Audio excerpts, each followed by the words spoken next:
Welcome to Crawlspace.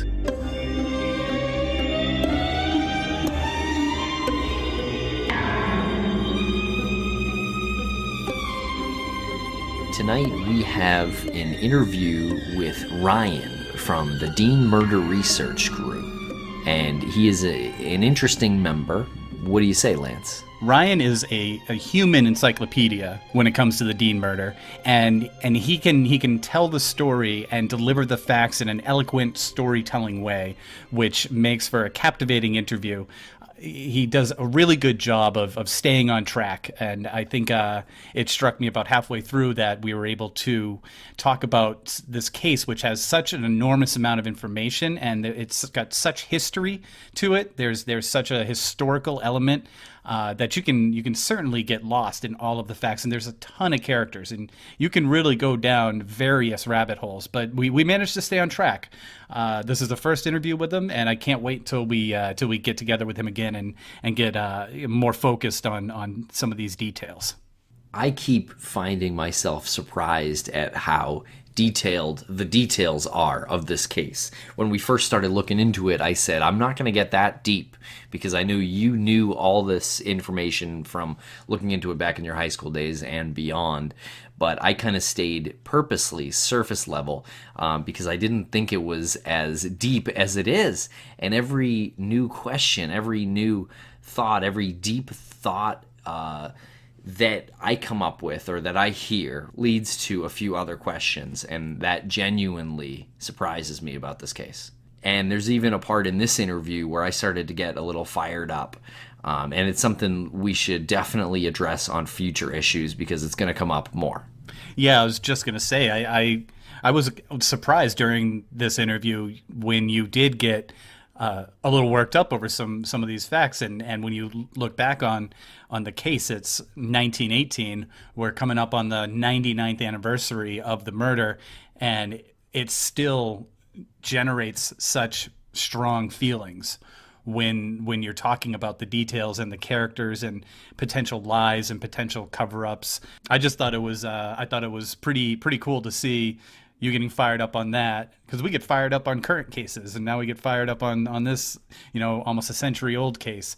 And it surprised me. Yeah, as much as things change, they still stay the same. We always hear from our listeners, no matter what case we're working on, and one thing that I would like to hear about from the listeners, one thing that I'm curious about is how do you think this case would have gone down had it happened today?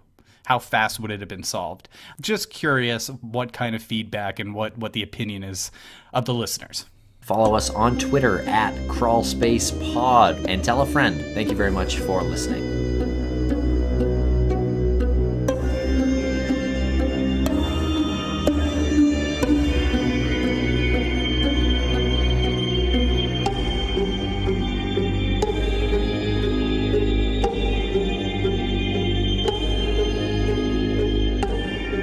Welcome to Crawlspace, Ryan Mullahy. How are you this afternoon?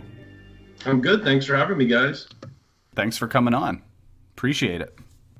So you're part of the Dean Murder Research Group up in Jaffrey, New Hampshire, which is an organization that meets up there and they talk about this.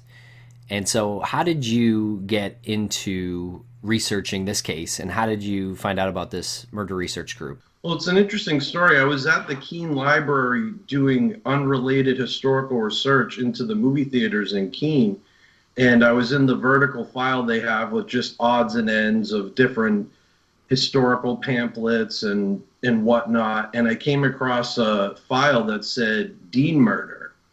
And being a fan of CSI and cold case and things of that nature, I was intrigued. So I checked out the folder, and there was a few news clippings and a couple of pieces on the murder, just a little bit. So I was intrigued, and I immediately went home and looked it up online and found that there was a website that the Historical Society had put up and that they were starting a research group. So it was kind of lucky timing that right when I found it was right around when they were forming the group, and I reached out and just said, hey, I'm a local researcher and this sounds really fascinating and I'd love to get involved. So you discovered the Dean murder while doing an independent research on old movie theaters. So it was an accidental discovery. You had never heard about the Dean murder before? Never heard of it before. It was a complete accidental discovery just at the library, looking through the file, and immediately was intrigued. And then at the time, there wasn't as much stuff on the website, so I tried to consume everything I could online, and then I met with the group and ended up getting involved. What was the file that you found? What was its contents? It was just like a library vertical file, so there was some articles that had been clipped from over the years from newspapers. Being such a famous local case, the Keene Sentinel, every so many decades or on the anniversary, would do kind of historic reviews of the case. So there was a few of those, nothing really revelatory, just some basic local clippings in there. You called yourself a local researcher. Tell us a little bit about that and what your past experience in researching is. I've been researching for about 20 years now.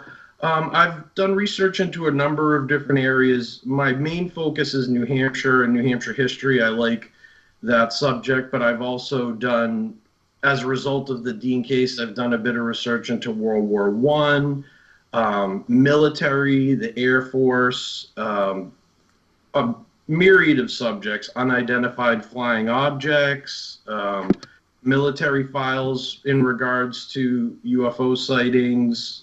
So everything from local history, movie theaters, World War I, to cold cases and local New Hampshire murders going back to the 1800s. Recently, actually, in our first episode of our Dean coverage, we heard from the Attorney General Oscar Young in his opening statements. And I was just wondering, we heard his description of how William Dean was murdered and how his body was found. Is there a description that you can provide to us? Basically, Mr. Dean was beaten, strangled, tied up, and bound. He was carried out to the cistern, which was by the large house on his property that he had rented, and a burlap bag and a large rock was placed in that bag and tied over his neck, and then he was dropped in the water. And how much water was in that cistern? I believe there was enough to cover him up, maybe 10 or 11 feet of water. I'm guessing, I don't remember off the top of my head. Mr. Dean wasn't a very large man. Do you know what his size and weight was? I would say he was a regular size to maybe slightly smaller man. He was very fit. In his earlier days, he was a boxer. He was known to be a great boxer in the area, and he was also known to lift weights. So he kept on up on his physique a bit when he was younger. Now, at the time of the murder, he was getting a little bit older, so he was getting a bit elderly at that point. Bet he could still throw a punch, though. Oh, I bet you he could. Bet there are certain people, if we were back in that time, we could ask if Dean could still throw a punch, and which we will get to. We will get to in a little bit. I don't want to be overwhelming with information. I would like you to talk a little bit about where you're from. Are you from the area, and can you describe the area, how it is currently constituted? Also, the mountain ranges in the area, because we're going to end up discussing a lot about the area, what the murder did to the town, how it divided it, but also the geographic proportions of the area and how the alleged signal lights were delivered from that area to Boston Harbor. Sure. Well, Jaffrey was a small village at the time, and there were a number of farms that are on the outskirts of Jaffrey that are on high elevation, so they afford a very good view towards Boston and the water. So a lot of the farms, including Mr. Dean's farm, were on a high elevation, a perfect place to be sending signals or doing that sort of activity. And then also you have Monadnock, which is right in the vicinity, which overlooks Jaffrey, and you can see Boston from there. And the first thing you see if you sail into Boston is Mount Monadnock. So it's a very visible object from the ocean, and it's also the tallest natural structure. As far as going from inland, so it's a key point. Now, was it the theory at the time that the alleged signal lights, were started on Mount Monadnock and shined to the corresponding mountains to Boston Harbor? Well, it's all just theories, but basically what happened was not too long after World War I started, there were reports all up and down the East Coast, including New Hampshire, Maine, of signal lights, unknown aircraft, wireless units, and different spy activity going on. And so lights started being seen in Jaffrey in the Monadnock area around 1916 and 1917. And so that was what started bringing the focus in the area there. But there's a number of different theories. Some of the theories are that they were shining signals from mountaintop to mountaintop and then relaying those signals out to submarines or boats that were out in Boston. That's one theory. The other theory is that they were just taking information and going directly to Monadnock and then signaling or sending wireless messages from Monadnock out to other people. Are we sure this wasn't just World War I paranoia? Hysteria? Everyone's paranoid that their neighbor is a German? Well, in this case, that was what was thought at the time.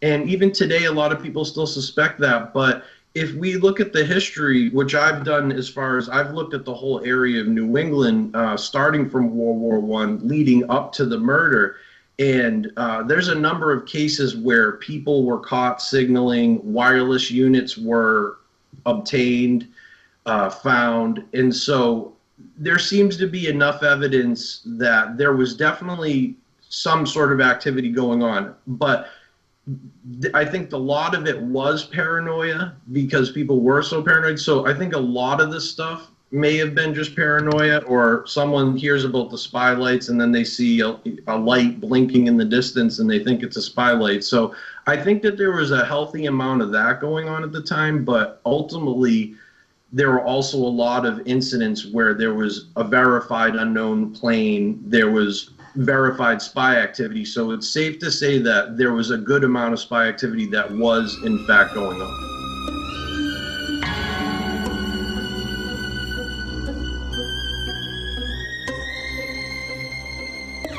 And now a brief word from our sponsor, Casper. Casper is a sleep brand that created one perfect mattress sold directly to consumers, eliminating commission-driven inflated prices. Its award-winning sleep surface was developed in-house as a slick design and is delivered in a small, how did they do that, sized box. In addition to the mattress, Casper also offers an adaptive pillow and soft, breathable sheets. What makes Casper so great? Is that what you asked me? I didn't ask you anything. Oh, you didn't? I could have sworn you said what makes it so great.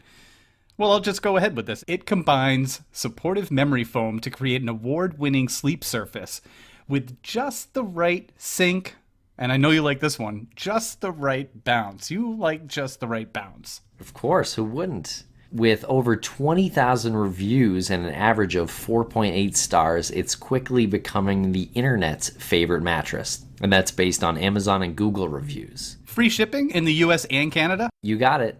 I wish I could try it. You wouldn't believe this. You can try it for 100 nights, risk-free, in your own home. And if you don't love it, Lance, which I know you will, they'll pick it up and refund you everything. Could I try it for 100 nights in your home? No. So we have a special offer to the listeners of this show, right? You're going to get $50 toward any mattress purchase by visiting www.casper.com/crawl. This offer is only applicable to the purchase of a mattress. Terms and conditions apply. So check out casper.com/crawl and get $50 towards any mattress purchase.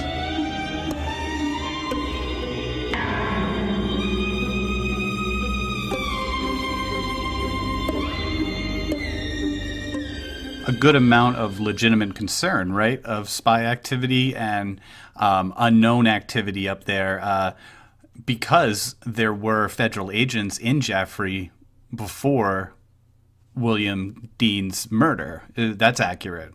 Oh, yes, that's accurate. Yeah, they started researching or investigating, I should say, the light signals or the alleged light signals in Jaffrey. I believe it was 1916 or 1917. So about a year or two before the murder occurred, they were already up there investigating the situation, the Department of Justice, and they were actually up there in the area researching the lights when the murder happened. So at least a year beforehand, they were in the area trying to figure out who was doing these things, and they were actually there right when the murder happened. So, then that brought a whole other element to their investigation, because they had already talked to Mr. Dean about the signal lights, and they had already suspected that his tenant, Lawrence Kofelt, may have been a German spy. So they had already talked to Mr. Dean at least once, and they were familiar with him, and he had given them his information that he had, which wasn't much at the time, but he was very much fascinated with the lights and was a very patriotic citizen. So he was more than happy to try and help them out and, help them figure out who was doing the lights and bring them to justice. Now, you just mentioned a very interesting name in the whole case, Lawrence Kofelt. Mind giving a little background on him?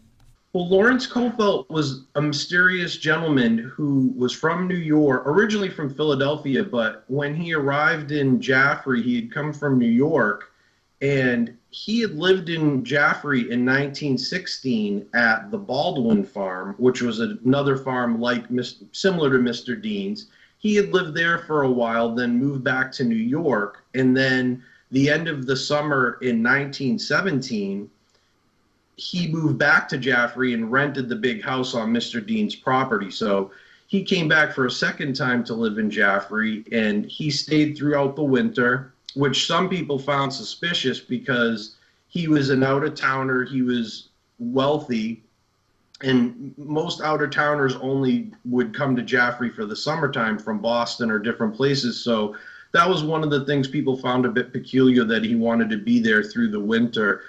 And so that's how he came to live at Mr. Dean's, is he decided to rent the farm there, and then that's how they started to interact with each other. Mr. Dean asked Kofelt to leave his property a couple months before his murder. Is that related to his murder? As I said, Kofelt moved in at the end of the summer, or right around August, September of 1917, and so during that winter / spring, that was at the point where the DOJ came around and talked to Mr. Dean, and they were already suspecting Kofelt, so they asked some questions about what he thought of Kofelt. Now, at the time, Mr. Dean didn't have any reason to suspect Kofelt, so when they asked about Kofelt, he said, oh yeah, he's a good American. And so, but what ended up happening was, as time went on, as things started to get closer and closer to the spring of 1918, Mr. Dean and Kofelt started to have some conflicts just about kind of the rental stuff, disputes about the bar, nothing to do with spy stuff. But in addition to that, Mr. Dean started to become suspicious as time went on that Kofelt could have been involved with the spy activity. So that's why right in the beginning of June, Mr. Dean asked Kofelt to move out of his property, because at that point he was very suspicious that Kofelt was involved with the spy activity. So at that point, he asked them to leave because he didn't want him living there. And that's June of 1918, 2 months before the murder. And in that 2-month period, I feel like a lot of these suspicions started to culminate and really came to a head. Do you know how old Kofelt was, and do you know what his stature was? I believe he was early to mid-30s at the time. He was pretty athletic. I mean, he wasn't a big guy, but he was described as a pretty in shape guy. He was very mysterious because he was independently wealthy, and he was getting something like $1,000 a month from his mother, which was supposedly from like a trust fund, but that was one of the things that people always kind of found suspicious, whether or not that's where the money was actually coming from, or whether he was being paid as a spy to be there. So we know that much about him, that he was originally from Pennsylvania. He mainly lived in New York before coming to Jaffrey. And he was just really kind of a mysterious fellow, because at the time there was a law during World War I, you either need to be fighting or you need to be working, but he wasn't doing either at the time. And that's, we suspect that not long after he was asked to leave Mr. Dean's property, he went and secured a job at the Portsmouth Naval Yard, which is a little odd in the sense that he was staying in the fanciest hotel in Portsmouth, but then going off to the Naval Yard and, kind of working this very menial job. And he even alluded to people that he took the job because he was concerned that Mr. Dean or someone else, might get in trouble because he wasn't working or fighting, and there was a law at the time about that. Was Kofeld actually German? Well, there's been a lot of talk about that over the years. Initially, when the investigation was going on with the DOJ, there was some talk by them that he could have possibly been the son of von Bernstorff, who was the German ambassador to the United States and who was also ended up being heavily involved in German spy activity in the United States during World War I. But I don't think that was ever verified with information by the DOJ. That was something that they suspected, but I've never seen any documents that prove that. So there's the slight chance that could be true, but all indications are that he was Irish, I believe of Irish and English descent. I guess I used the wrong picture on the YouTube video then. I must have used the picture of Kofeld's dad. Oh, yes, his father, the Reverend, yes. Okay. Yeah, because as far as I know, there are no photos of Kofeld at all that we have, and that's actually something that I've been on the lookout for, because it would be great to have a photo of everybody involved or the key people, and I have not been able to find a photo of Kofeld yet. So as far as we know, there is no known photograph of Lawrence Kofeld, his daughter Natalie Kofeld, or Margaret Kofeld, his wife. All of them lived at the big house on Dean's property at the time, right? As far as we know, there is no photo that we have so far of any of them. And all three of them were living in the big house at the time? They were. I want to go back to the federal agents being in Jaffrey in 1916, 1917, and especially during the time of the murder. And I'm assuming that you're speaking literally, that they were in town during the time of the murder. During the day of the murder. And if that's the case, why did Dean confide in Mrs. Morrison on his property and requested her to go to Boston and bring back their best man when he already had men there? Because the people knew in the area, they knew that the DOJ was up investigating, but the DOJ went through a lot of trouble to try and keep it under wraps as much as possible when they were up there, because of the nature of what they were doing. They were going up and interviewing people, and they were also spending a lot of nights outside observing the mountain, trying to actually physically go and catch the people that were doing this. So as far as Mr. Dean, he wouldn't have had any knowledge per se that they were in the area at the time. He knew that they had been investigating, and he also had been interviewed with them, but their movements and actions, he wouldn't have been privy to that. So he wouldn't have even known necessarily that they were in the area at the time, because they speak about it in the files, how they would go to lengths to, try and conceal the fact that they were picking around, because they didn't want word to get out. They wanted to be able to really try and listen in and feel people out in the town and see what was going on. So I think that's why Mr. Dean wasn't aware that they were in town at the time. Otherwise, I think he would have went directly to them. Lance, you talk about a conversation that happened between Mr. Dean and Miss Morrison. Ryan, was that the conversation, refresh my memory, was that the conversation where there was potentially people heard in the woods listening to that conversation? Well, it's interesting. I'm glad you brought that up. So what happened was the day of the murder, Mrs. Morrison showed up at the Dean farm. She was collecting money for the local hospital. So she showed up on a visit hoping to get a donation. And so Mr. Dean, being a very gracious, generous person, he visited with her. He took her in his house and grabbed an antique off the mantle that she could auction off and gave it to her. And he knew that she was a Boston person who was a summer person for Jaffrey. So he knew that she regularly went back and forth. And he also knew that she was very interested in the lights as well, as was he. So because he knew that she went back and forth from Boston, I think he saw that opportunity. And he had obviously just found something out revelatory. So he decided to ask her, are you going back to Boston anytime soon? And she said, well, I'm going to Boston tomorrow. And he said, well, I need you to have the DOJ send their best agent because I have something to tell them. And it's so dangerous. I can't even tell you about it because I don't want to put you in danger. So now during that conversation, there very well could have been somebody listening in, but there wasn't any rustling or in the woods. The conversation you're thinking of was actually after the murder at the same location on Dean's farm. She was there talking to another gentleman, I believe it was a Mr. Anderson. And as they were talking on the Dean farm, they heard a rustling in the bushes and then saw a gentleman pop up and start running away.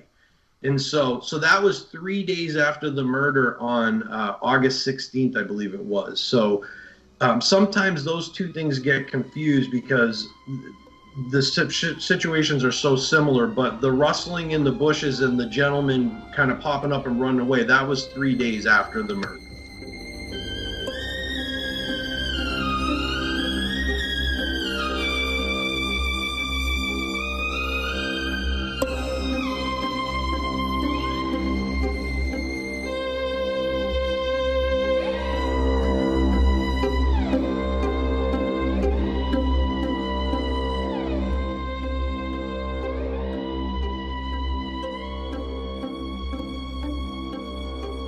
That's fantastic. One of the things that we've learned to do is admit when we've put out inaccurate information just based on what we've heard, and B, get people on such as yourself to set the story straight. That is a misconception. Knowing the case for several years myself, that is a misconception that I think I just drew together in my head as well, that the conversation between Miss Morrison and Mr. Dean happened and there was rustling in the woods, but it was Miss Morrison and you said Mr. Anderson. Yeah, your memory sort of places it together in a more salacious way. It's very easy for something like that to happen because there is so many people involved. There's so much information. This is such a dense, complex story that it's very easy for things like that to, for even myself or for anyone, to have something like that happen because it's just such a complex case. So, these things happen, but that's why, it's good. We have our sources there and we can ultimately back up what we say with our sources. So, that's why we do the research so we can figure it out and make sure we have everything straight. One of the things that kind of hung over me after putting out the first episode was Mrs. Dean and where she pointed that night. Those people, you can't get there unless you walk on top of the trees. That direction. Lance and I talked about on the first episode, what if she saw something in that direction that next morning to point her there? Like did she just pull that out of the air, or was that something, did she actually see something there? Yeah, I think the difficulty with all of the kind of testimony and the information about Mrs. Dean the morning after is that, first and foremost, Mrs. Dean had dementia or some form of mental illness at the time. So, she was coherent, but at the same time, she was prone to, prone to kind of different kind of, I don't know how you would word it, but she was prone to go off a little bit mentally. So it's the difficulty with Mrs. Dean with her and the things that she said is that, we have to look at everything she said through that lens where, there's always the chance that something she was saying or the way she chose to communicate that, could be different than someone obviously that isn't suffering from that sort of condition. So she did reference the trees and things off in the distance, but it's really hard to make of what exactly that was. Right. And, like she wasn't saying literally you have to go walk on top of the trees because that's not really possible.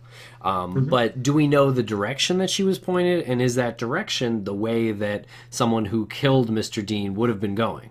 I believe that the direction she did point in was in the direction of the barn where Mr. Dean was killed. I believe so.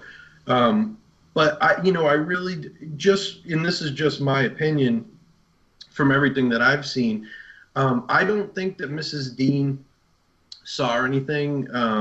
Personally, I don't believe that because there's a lot of evidence that whoever went there and committed the murder was familiar with the property and they were familiar with where Mrs. Dean would have been in her house and where the barn was. And there's a lot of evidence that the murderers were very familiar with the lay of the land. So it appears that whoever did this, they knew how to get onto the farm through the back trail or a back road.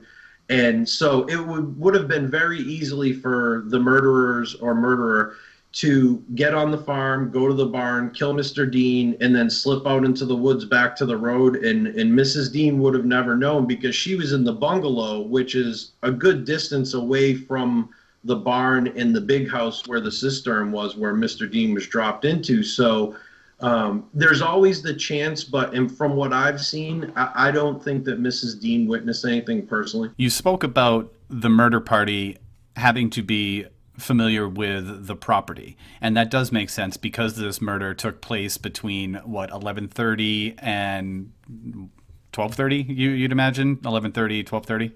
Yep. So it's definitely dark outside. You're talking, it's out there. Even today, it's out there. Like the dark is really dark out there. They would have had to have known where the cistern was because the walk from the barn to the big house and the cistern wasn't a direct route, and that cistern wasn't raised.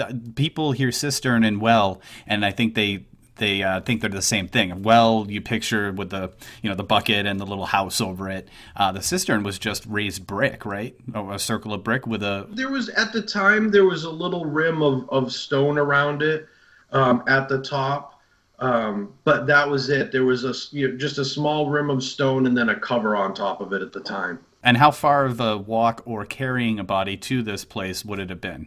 From the barn where we believe he was murdered.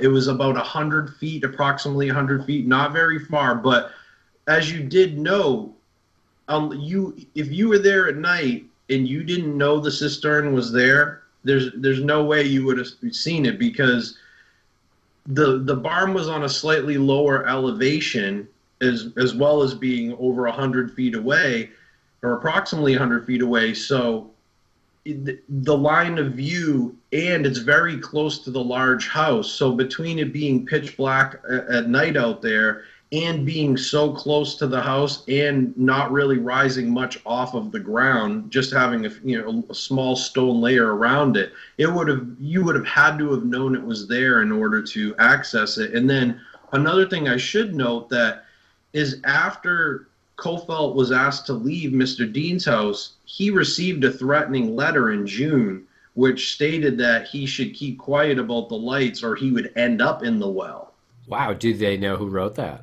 They don't know who wrote it. he received it in his mailbox. It wasn't sent by postage. It was somebody pulled up to his mailbox on the dirt road and just slid it in there. And unfortunately, he talked about the note of the letter. He actually went to the local police and asked about getting protection after he received the letter. But he never figured out who wrote it. And that was one of the things, is after he was murdered, people were looking around the house and also hoping that it might be in his safety deposit box at the bank, but it was never located.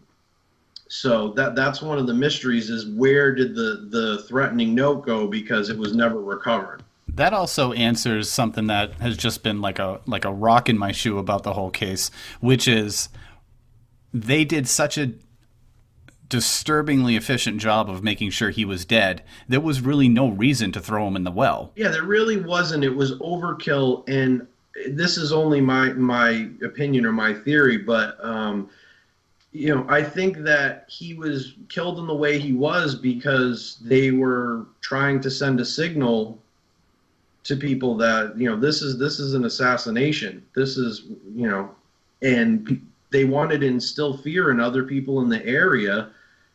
Hey, if you talk, you're going to end up like this. So I think that's why it was so over the top, the murder, because they really wanted to make sure he was dead and make it clear to people that it was brutal and that there was danger.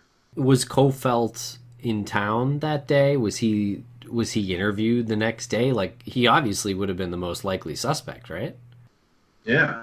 Well, here's what's interesting is that after Mr. Dean asked Kofelt to leave, Kofelt went and rented a new house in Temple, New Hampshire, the Temple Greenville area, which is about 10, 15 minutes from Jaffrey, very close by.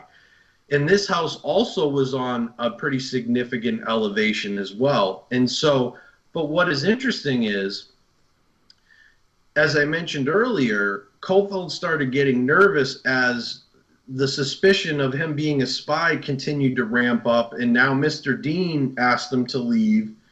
So he was aware Mr. Dean was suspicious of him. So Kofelt, though he had the house in Temple, he went and got a job at the Portsmouth Naval Yard, and he had just established a room in Portsmouth at the hotel the day before the murder. So basically, he arrived in Portsmouth to start working on the 12th, and then the day later, Mr. Dean was murdered. So if we're looking at him as a suspect, he went out and established an alibi, and then the following day, Mr. Dean was murdered. Now, I know that drive today is like 40-50 minutes from Portsmouth to Jaffrey, but back in 1919, something I realized after we spoke, Lance, is that must have been a lot longer than that. It must have been probably at least a 2-hour drive back then in his car. Is there any evidence to support that he made that drive back and forth that night? Well, what they looked into it thoroughly. His car, Kofelt's car, was allegedly at the mechanics in, I believe, Nashua, New Hampshire. And they even went and interviewed the mechanic, and they testified that Kofelt's car was there the whole weekend and the engine was taken apart, and so he couldn't have had his car. So it covered him as far as him traveling back from Portsmouth to Jaffrey with his own car, but he could have easily rented a car or been picked up by someone else. So they did look into it, but they really couldn't, one way or the other. They knew that Kofelt got out of work at about 6 or 7 o'clock that night, and then he was back in to work the next morning at probably around 6 or 7 a.m., but they had no way to really verify whether he left the hotel in Portsmouth or not the night of the murder. He didn't have a black eye by any chance, did he? No, he didn't. Mr. Rich did, but not Kofelt. So then Mr. Rich was one of the people that the townsfolk looked at because of that black eye?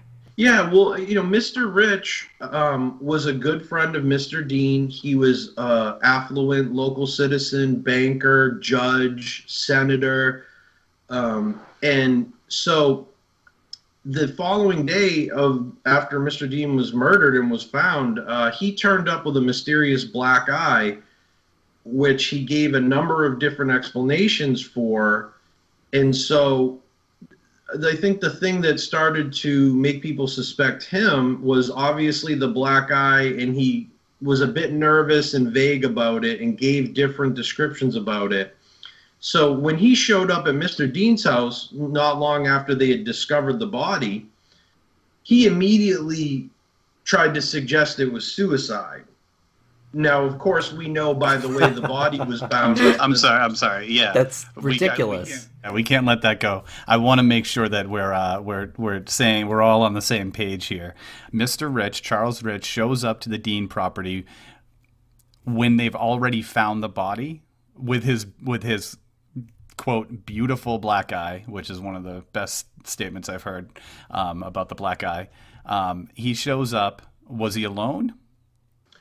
I believe he went there with his wife and his wife's sister, Georgiana Hodgkins. So I believe he showed up with them or with a lot of people that were involved with the town. The word was getting out, and so people were kind of showing up throughout the day as this was unfolding. And so he showed up and immediately suggested that it was suicide. And, the people that had pulled the body out said, well, yeah, we don't think that's the case with, judging from the condition of the body. So had he known, so Charles Rich comes up, had not seen the body yet, and says, well, it just makes sense that William Dean has killed himself.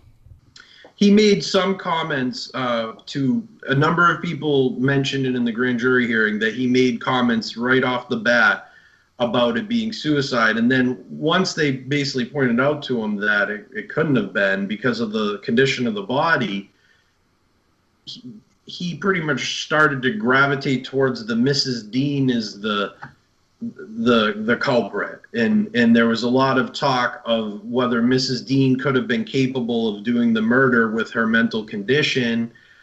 So that's very suspect to me that he shows up with the black eye, immediately suggests it's suicide, even though it's completely unfeasible due to the condition of the body. And then soon as that explanation doesn't work, then it goes right over to focusing on Mrs. Dean. That's absurd. Mrs. Dean, she didn't happen to be built like Ronda Rousey, was she? Like, she's not going to be able to kill Mr. Dean and then carry him 50 to 100 feet by herself and drop him in the cistern, right? It's physically not possible that she did this, right? Well, there was a lot of debate amongst the city councilor and the sheriff and the people investigating. This was a theory that the local law enforcement seemed to be coalescing around, but eventually that got put to bed because initially they only did a partial autopsy, but in, I believe it was January, so about 6 months later, they finally brought in George Burgess McGrath, who was a legendary forensic coroner at the time from Boston, and they brought him in to do an autopsy. And they also talked to him about whether or not it was feasible for Mrs. Dean to have committed the murder and done the brutal murder, carried the body, done all of the things. And he determined that he didn't think it was possible at all. And so once Burgess McGrath chimed in on the theory, finally that started to get kind of poo-pooed and winded down because that was something that a lot of the people had been trying to focus on. Who were the other people who were focusing on this? Well, I mean, I know it was tossed around by County Solicitor Pickard. Guilty. The local, the local affluent business people who were coming to Mr. Rich's defense. I mean, basically anybody that was either friends with Mr. Rich or part of the local authorities that were looking into it, they seemed to be gravitating towards the Mrs. Dean theory up until McGrath weighed in on it. Insanity.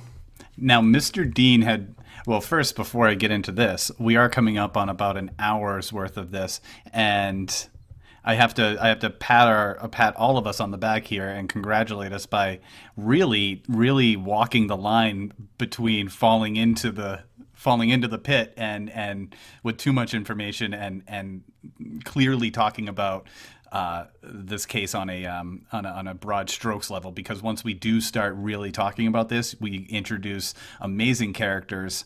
We introduce these little instances that have gone undocumented or unsolved, and when we first started talking about Charles Rich, I was wondering if we should even start talking about him, because it is, you start getting into the fact that he visited the Rich family the night before, and the accounts of that visit vary depending on what you're reading, whether you're reading the book by Georgiana Hodgkins or you're reading the court transcripts.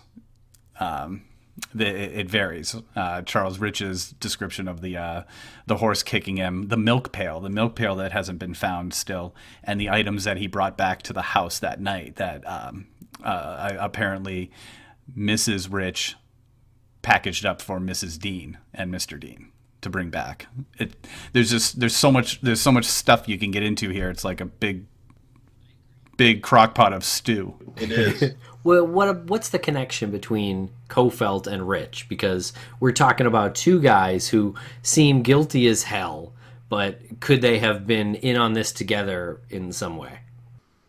Well, it's interesting because when you look at the different testimony by Kofelt and Rich, whether it's the grand jury hearing testimony or the actual interviews that were conducted by the DOJ, there's a lot of discrepancy in the sense that in certain interviews or areas, Mr. Rich really kind of downplays being friends with Kofelt, or, oh yeah, I knew him because, he did business at the bank and, he lived at the Dean farm.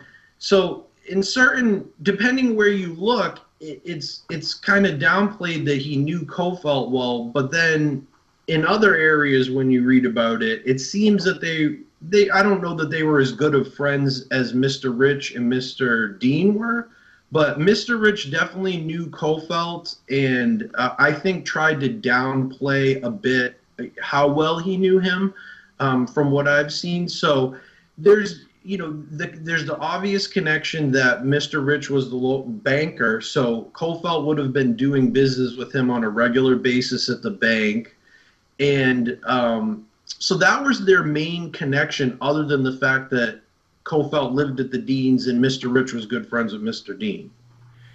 If you're looking at Kofelt and Rich in front of you, and they're there at night, and one of them's your friend, and one of them's this guy you just kicked off your property, and you got one punch to throw before you get taken down by these two, who are you going to punch, your friend or the guy that you already don't like?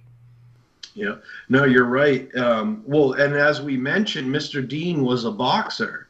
And so, we can only speculate on what happened in the barn that night, but, they very well could have, whether it was Mr. Rich by himself or Kofelt was there or whoever was there, there very well probably was a conversation between Mr. Rich and Mr. Dean about what he was going to reveal, because he had just requested for Mrs. Morrison to get the agent. And Mr. Dean was very patriotic. So if he found out that Mr. Rich was wrapped up in anything, I could, from everything I've read about Mr. Dean, I could see it totally being in the realm of possibility, being a boxer and being so patriotic and being appalled by what he was hearing or being asked to keep quiet. I could see it being very feasible that he hauled off and got Rich with a good one. So I found something that I just want to close with, and it's the testimony, part of the testimony from, I didn't realize what Miss Morrison's full name was, and she has probably one of the coolest full names in this whole case. Aria Fraser Cotton Morrison is her full name. And she speaks of the time when William Dean told her about asking or evicting the Kofelt family. And he said, "I knew just a little too much. I gave them 24 hours to get out." And she says she remembers those words absolutely. "I gave them 24 hours to get out." He said, "I am too good an American to keep people of that kind on my place."